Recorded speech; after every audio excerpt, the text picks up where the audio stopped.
একটা গাছও কান্নায় ভেঙে পড়েছিল, শুধু নবীজিকে না পেয়ে।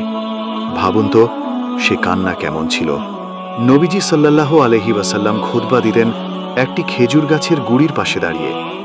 দিন যায়, একদিন সাহাবারা তার জন্য একটি মিম্বার তৈরি করলেন।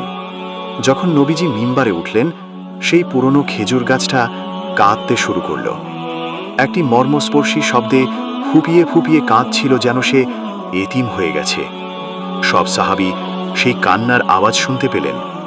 নবীজি নেমে এলেন মিম্বার থেকে, এগিয়ে গেলেন গাছটার কাছে আর জড়িয়ে ধরলেন তাকে বুকের মাঝে।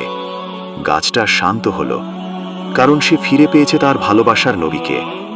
একটি গাছও যার সঙ্গ পেয়ে ভালোবেসেছিল, তুমি আমি কিভাবে ভালো না বাসি তাকে। আল্লাহর রাসূল শুধু মানুষকেই নন, গাছকেও ভালোবাসতে শিখিয়েছেন।